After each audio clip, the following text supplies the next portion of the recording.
con el estudio de Lucas, clase 2. La palabra a estudiar en este momento es el capítulo 2. El capítulo 2 se trata de nacimiento.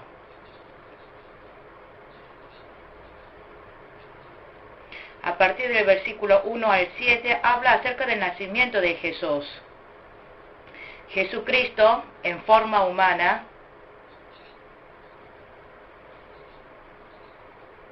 haber nacido en esta tierra es la máxima obra en la historia. Es el mayor milagro. Este Jesucristo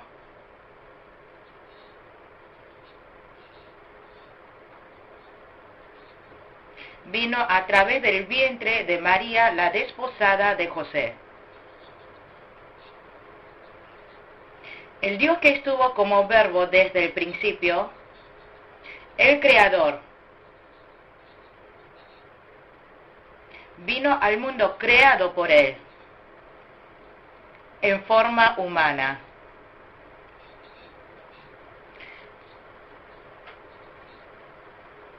Pero al venir a este mundo vino como ningún otro pobre haya existido.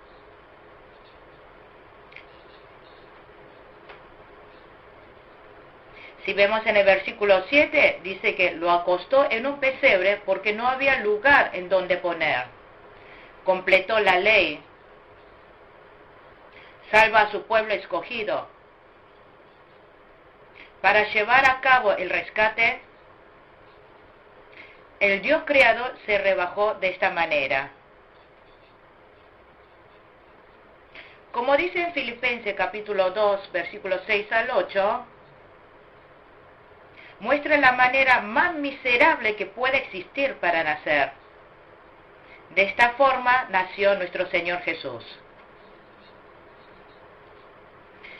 Si observamos el panorama histórico de la época del nacimiento de Jesús, es mencionada en los versículos 1 y 2 el momento en que vino al mundo. ¿Cuándo vino al mundo? En el versículo 1,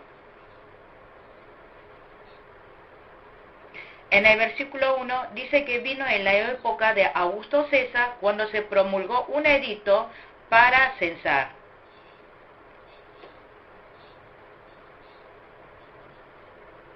En el versículo 2 vino cuando Cireneo era gobernador de Siria.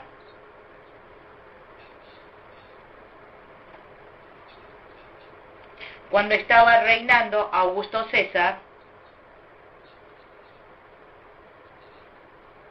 Jesús vino como ser humano en esta tierra. Augusto César fue el primer rey de Roma.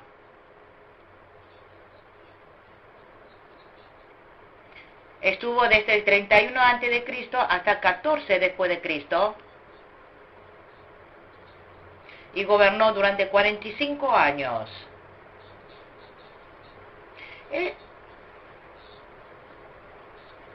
Este Augusto César ordenó a todo el mundo que se empadronaran.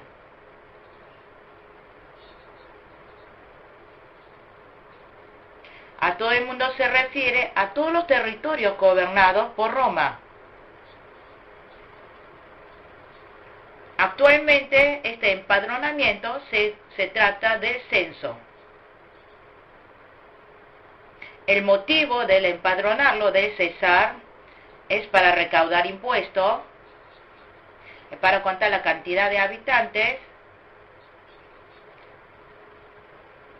y para reunir soldados.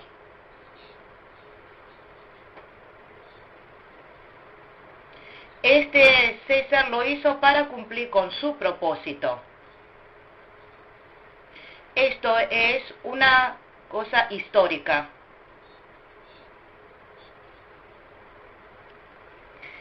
El hecho de que Jesús haya nacido en estos tiempos históricos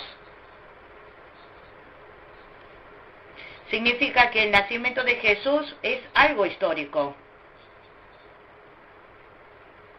El nacimiento de Jesús no fue una fantasía contada por los habitantes del lugar, ni un cuento popular, tampoco un cómic divertido registrado.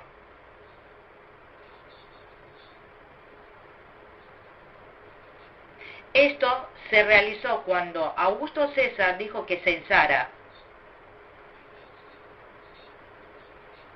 Cuando Cireneo era gobernador de Siria, muestra que fue verdadero porque menciona a estas dos personas históricamente. Augusto César realizó este censo para cumplir con sus propósitos, pero Dios, a través aún de este rey pagano, cumple con su propia voluntad. Esta palabra es como dice en Miqueas 5:2. Ha sido profetizada por el profeta Miqueas.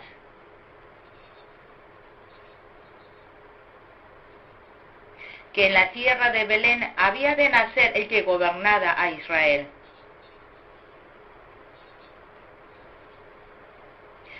Para cumplir con la profecía dada por el profeta Miqueas,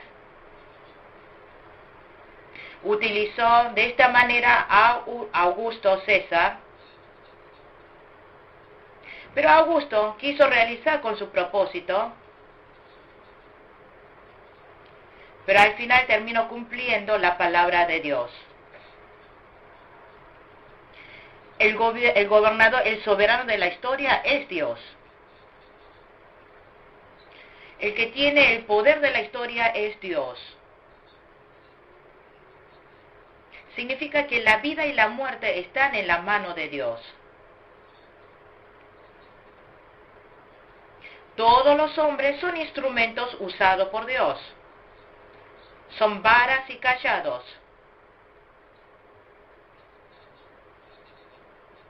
Si vemos entre los versículos 3 al 5,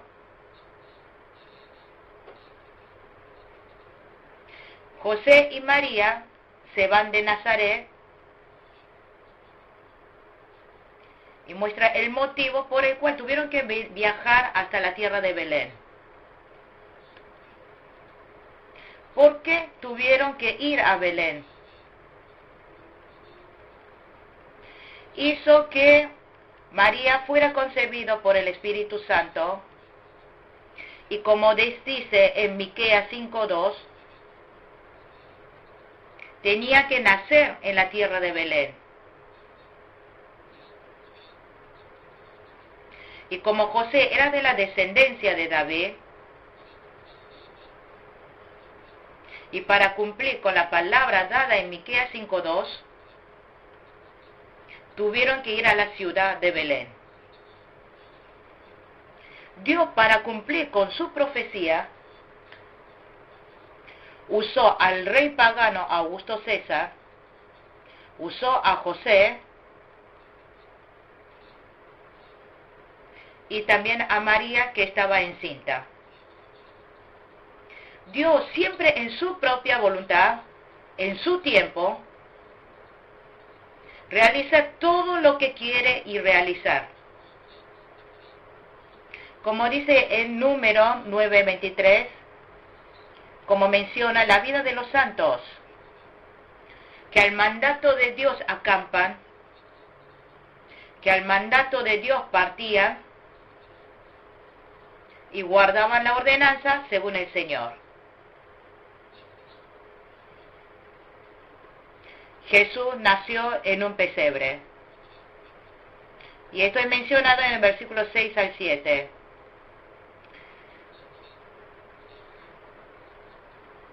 Esta ciudad de Belén fue donde hace 1000 años atrás había nacido David. Como fue la ciudad donde nació el rey, venían muchas personas. Por eso ya no quedaba lugar para hospedarse ni en hotel ni en mesón. Jesucristo tuvo que ser despreciado totalmente aún en medio de tanto poder de maldad, sin poder recibir ninguna ayuda, sin poder recibir ninguna consideración, tuvo que tener al Hijo. Jesucristo había nacido miserablemente. Fue completamente abandonado. Jesús, para salvarnos, es la manera como Él vino a este mundo. Como dice en el versículo 17, dice que aunque fuera el hijo prójimo, había nacido de esta manera, hasta la manera más miserable que podía existir. Se rebajó hasta donde no se pudo más. Nosotros, pensando en este Jesús, venga lo que venga, siempre debemos estar agradecidos. El Creador no tuvo otro lugar que nacer. Tuvo que nacer en un establo. Si vemos en el libro de Juan 1:11, dice que vino a los suyos, pero los suyos no lo aceptaron.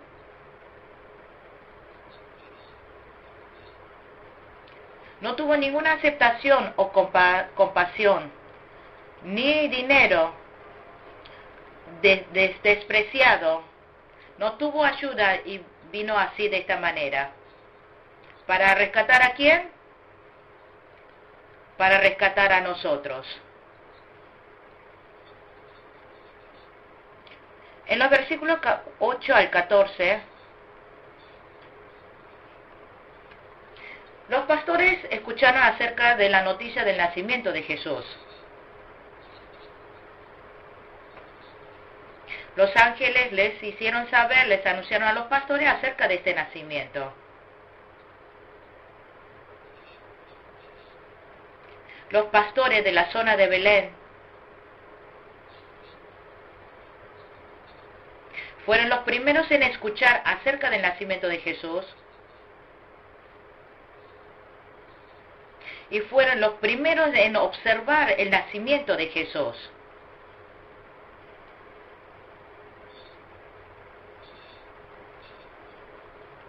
Estos pastores no tienen nombre, no eran conocidos,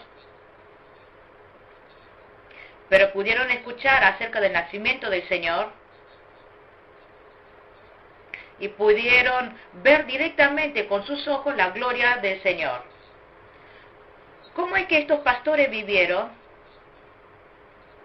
para poder recibir esta tan grande gracia? En el versículo 8 menciona acerca de la vida de estos pastores. Leamos el versículo 8. Había pastores en la misma región que velaban y guardaban las vigilias de la noche sobre su rebaño. Sus vidas, ¿en dónde? Afuera. ¿Cuándo? De noche. ¿Qué cosa?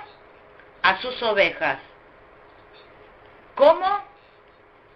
Los estaban guardando todo el tiempo. Dios busca esta clase de personas. Y el ángel de Dios viene a buscarlo. Y Jesús lo puede encontrarlo.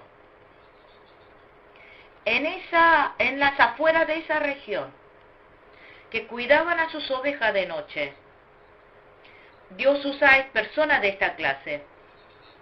En ese lugar, en el lugar donde Dios los puso, eran personas fieles al trabajo que le habían asignado. Estos pastores, en el lugar que Dios los había puesto, sin quejarse ni tener rencor, sin compararse con nadie, fueron fieles a su trabajo. De allí se convirtieron en siervos usados por Dios, pudieron encontrarse con Dios, pudieron escuchar la voz de Dios y pudieron encontrarse con Jesús. ¿Qué clase de gracia les derramó Dios a pastores como ellos? 4 clases de gracia derramó sobre sus vidas desde el versículo 9 al 12. En el versículo 9, la primera gracia que es dada, que el ángel del Señor estaba al lado.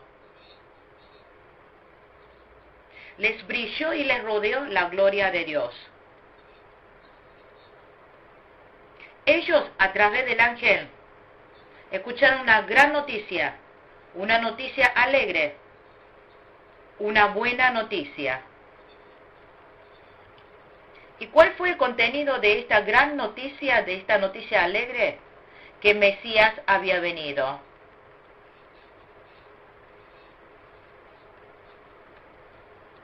Y como dice en el versículo 11, dice que os ha nacido hoy en la ciudad de David un Salvador, que es Cristo el Señor. Y otra gracia es que pudieron ver con sus propios ojos al Salvador Cristo.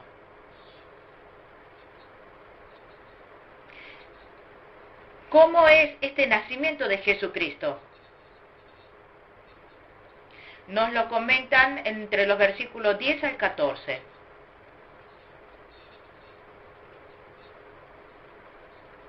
Primeramente dice que fue una noticia de gran gozo para todo el pueblo. Fue la noticia más grande, la más alegre, la más buena noticia. En segundo lugar, el nacimiento de Jesús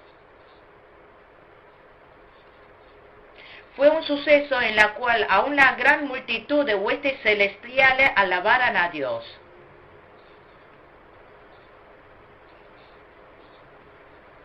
Aún en lo alto, la noticia fue de gloria también. A los que estaban llenos de alegría, fueron dadas y llenados de paz. Y la reacción de los pastores que recibieron esta gracia es mencionada entre los versículos 15 al 20. Estos pastores, al escuchar la buena noticia de los ángeles,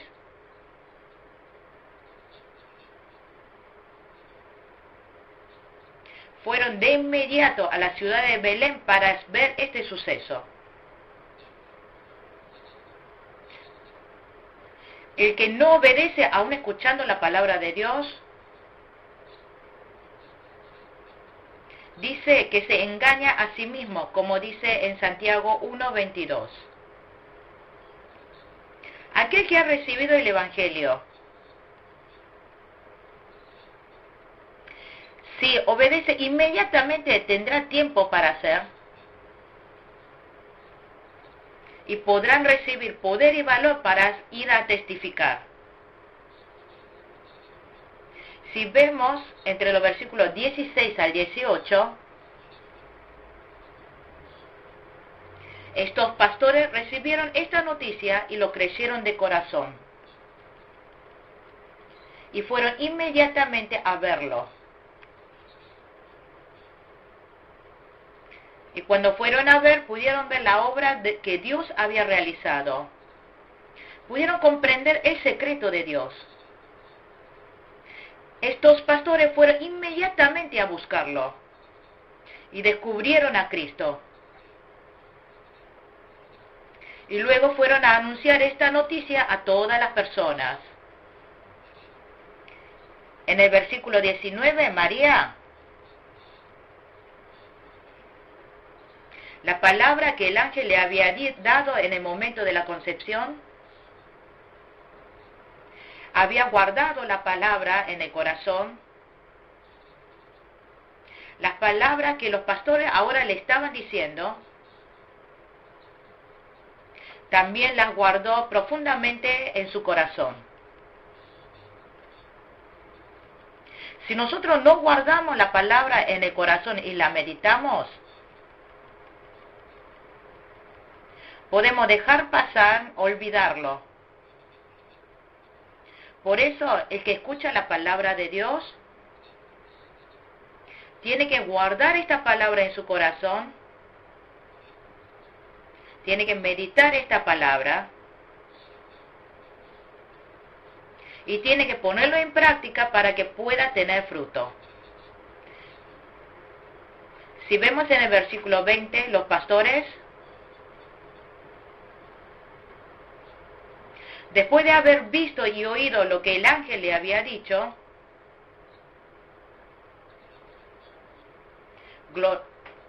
glorificó a Dios y alabó a Dios.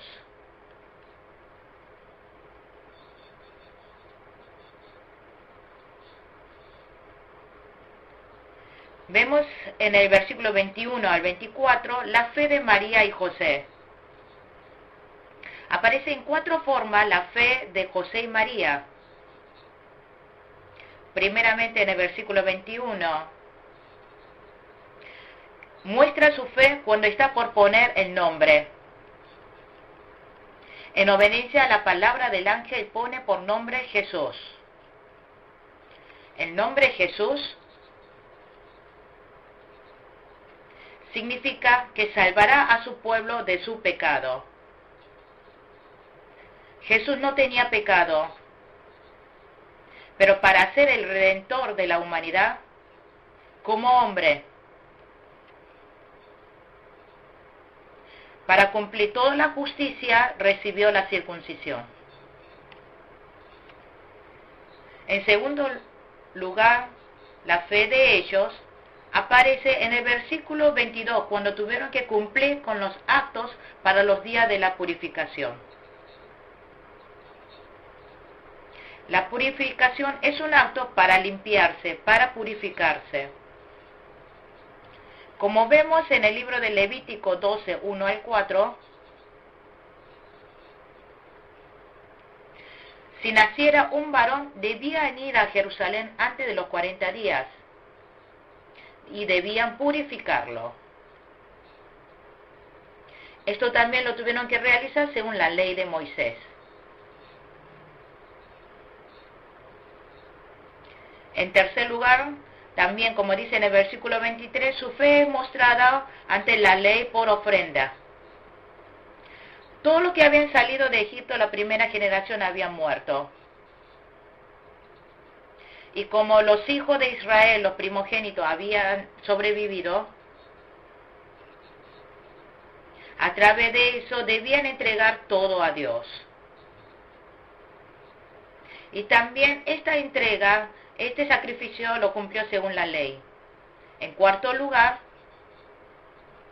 la fe de ellos se muestra en el momento de la ofrenda. Como dice en Levítico 12:8, los pobres y débiles, en lugar de ganado,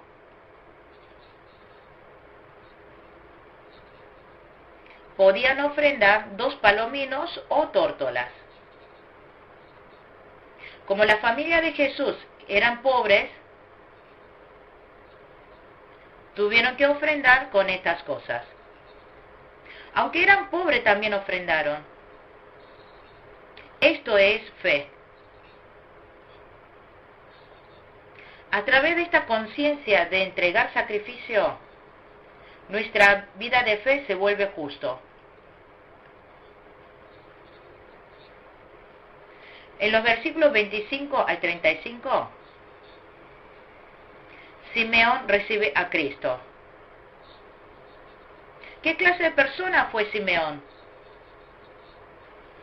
Está escrita en el versículo 25 al 27. En el versículo 25 dice que fue justo, piadoso, esperaba la consolación de Israel, y el Espíritu Santo estaba con él. En el versículo 26,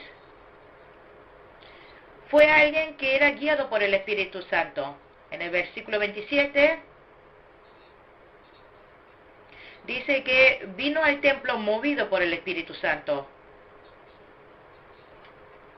Simeón fue una persona que tuvo una relación muy cercana con el Espíritu Santo. El Espíritu Santo estuvo sobre él. Dios fue guiado por la revelación del Espíritu Santo y fue un hombre que obedecía el mover del Espíritu Santo. Dios mira estos aspectos. Simeón alabó a Dios. Entre los versículos 28 al 31, cuando Simeón entró al templo movido por el Espíritu Santo, se encontraron con los padres de Jesús que traían al niño Jesús a consagrarlo. Cuando movemos los pies en obediencia, nos encontramos con Jesús. Es muy importante encontrarse con Jesús. Cuando nos encontramos con Jesús, lo conocemos a Jesús y podemos alabar a Jesús. En el versículo 29 podemos identificar como el tema central. El tema es la soberanía. ¿Quién es el demandante? Que la vida del hombre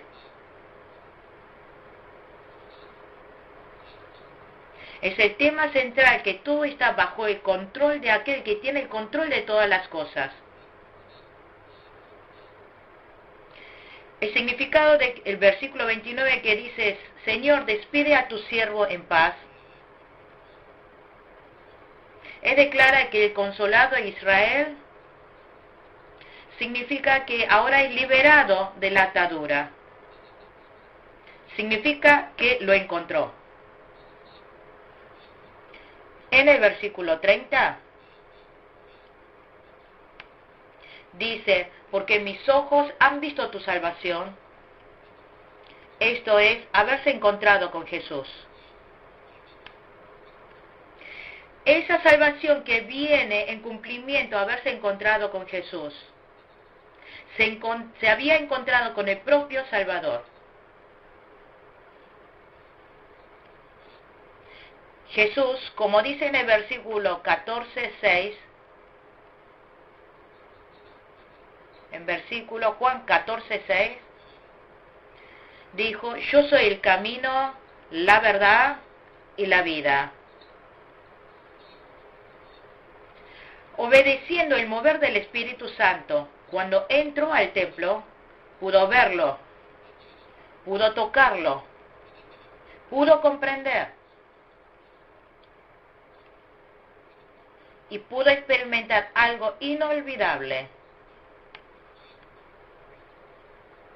Es importante no despreciar el mover del Espíritu Santo. Como dice en el versículo 31, la salvación de Jesús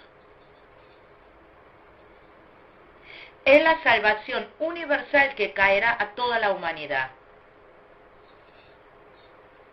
En el versículo 32, esta salvación es la luz que revela a los gentiles y gloria para el pueblo de Israel. Jesús es la luz verdadera, es la luz de la vida, es la luz de la salvación. Alumbrar significa descubrir lo que estaba oculto e iluminar la luz de la salvación. Por eso Israel volvería a todo Israel y glorificaría a Dios. Conmovió el corazón de Simeón y llamando a Jesús le hizo conocer a todo el mundo. Jesús es la salvación. Había sido ya preparada para la humanidad. Es luz para los gentiles. Y para el pueblo de Israel es la gloria. Lo que Jesús realizó acerca de su ministerio aparece entre los versículos 34 al 35. Jesús hizo 4 cosas. Primeramente fue puesta para la caída y levantamiento de mucha gente. En la mano de Dios está la destrucción y la salvación. Si, si creía, era salvación, y si no creía, era destrucción. Y en segundo lugar, había sido puesta para señal que era contradicha. Jesús, para cumplir con las señales, recibió muchas contradicciones. En tercer lugar, lo que Jesús hizo, como dice en el versículo 35, sintió una espada traspasará tu misma alma. En el momento cuando Jesús fue crucificado y muerto en la cruz, el corazón de María sintió como una espada que traspasaba su alma. La salvación que realizó Jesús fue la salvación que traspasó aún el dolor de una madre. Y lo último que Jesús realizó, reveló todos los pensamientos de muchos corazones. Conociendo los pensamientos y el corazón de las personas. Y como los revela todo, los acaba y los prospera. Como Jesús es como la luz, puede revelar todas las cosas.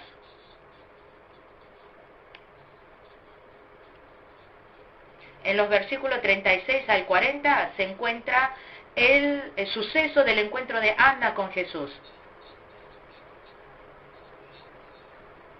Ana fue profetisa, hija de Fanuel, de la tribu de Aser. Fue una persona que tuvo una vida de consagración. Ella se casó. Vivió 7 años casado con su marido. Y ya hacía 84 años que quedó viuda. Y aunque era de edad avanzada,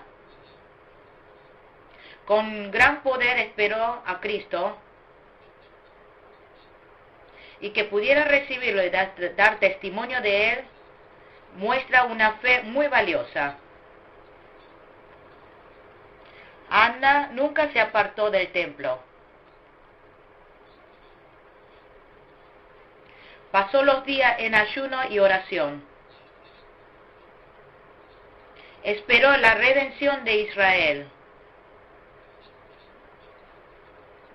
Y ella se encontró con Cristo.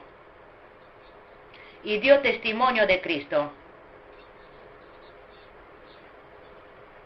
Ella, aunque pasó su vida, sus 84 años como viuda, más que una persona casada, recibió un regalo mucho más bendecido, 100 veces más grande que todas ellas. En el versículo 39, José junto con María, después de haber terminado el acto de purificación de Jesús, estaban volviendo de Jerusalén a Galilea. Leamos el versículo 40. Los padres de Jesús subían todos los años a Jerusalén para la fiesta de la Pascua. Jesús fue creciendo físicamente, se fortalecía mentalmente y se estaba creciendo y llenando de sabiduría. Nosotros también no nos enfoquemos solamente en la salud física, sino debemos ser fortalecidos mentalmente y esforzarnos para crecer en sabiduría.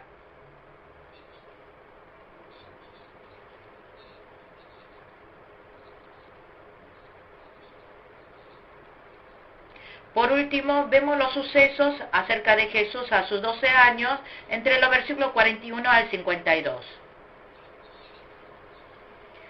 A través de este suceso, Jesús a los 12 años ya muestra quién era, qué vino a ser.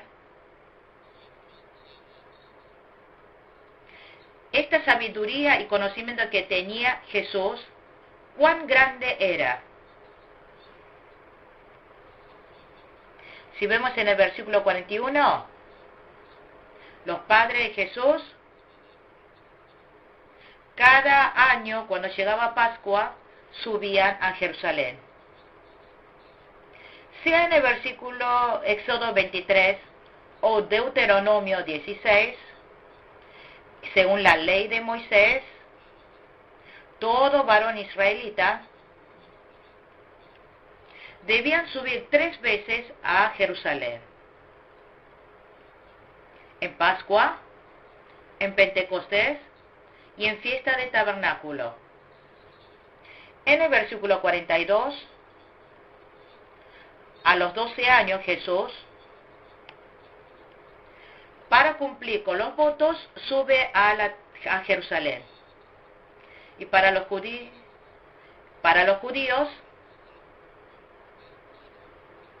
a los 12 años, todo varón se convertía en los hijos de la ley. Según los festivos, según el ayuno y según los estatutos y ordenanzas. Jesús, siendo Dios absoluto y siendo hombre absoluto, si vemos legalmente, no tenía ningún error. Y es Jesús sin ninguna falla. A través del versículo 43 al 46, muestra quién es Jesús, dónde se encuentra y dónde se debe ir para encontrarse. Lo podemos verlo a través de estos versículos. Hay una equivocación que cometen María y José. Y es la de menospreciar y dejar a un lado a Jesús. Medio perdidos, confusos, fueron descuidados. Cuando desvía su corazón en otras cosas, pueden perder espiritualmente a Jesús. No pueden encontrar a Jesús en medio de parientes o conocidos. Entonces, ¿cómo podemos encontrarnos con Jesús en Jerusalén? Volviendo al templo, podemos encontrarlo. Hay que volver al primer lugar. Hay que volver al lugar de sacrificio. Hay que volver al lugar de cumplimiento. En el lugar, en el templo, es donde se encontró con Jesús. En el libro de Juan, capítulo 5, 39, ustedes en la Escritura encontrarán la vida eterna y darán testimonio de Él. Y esto es lo que darán testimonio de mí. Solamente en el lugar donde escudriña la palabra podrán encontrar con Jesús. Y como vemos en el libro de Juan 4, 23 y 24,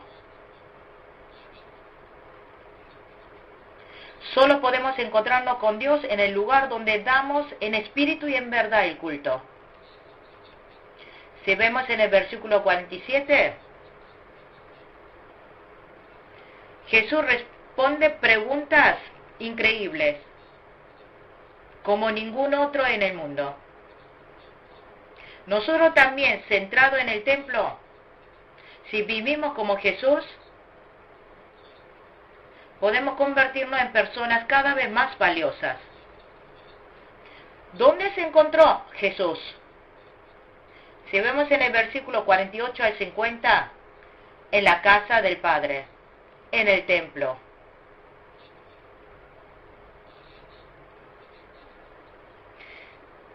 Si pensamos a Jesús como hijo de María y José, no lo podremos encontrarlo.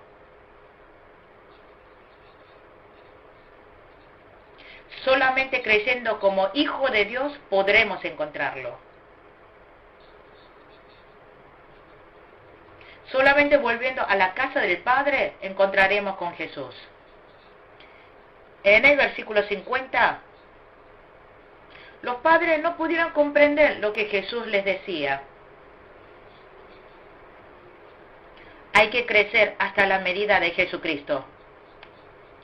Si vemos en el versículo 51, leámoslo. Descendió con ellos y volvió a Nazaret, estaba sujeto a ellos, y su madre guardaba todas estas cosas en su corazón. Era igual que los dos no habían comprendido. Pero María, su madre, dice que guardó todas estas cosas en su corazón. Hay cosas que uno puede ir comprendiendo a medida que va creciendo. Por eso no debemos dejar pasar cosas importantes, sino que es bueno guardarlo en el corazón. Jesús, durante 18 años, cuidó a sus padres. Hasta los 30 años de comienzo de su ministerio, desde los 12 hasta los 18. Jesús, sea en cuanto a la adoración a Dios, en la parte legal, en la parte de la revelación de la verdad y en el trato para con los padres, fue correcto en todas las cosas.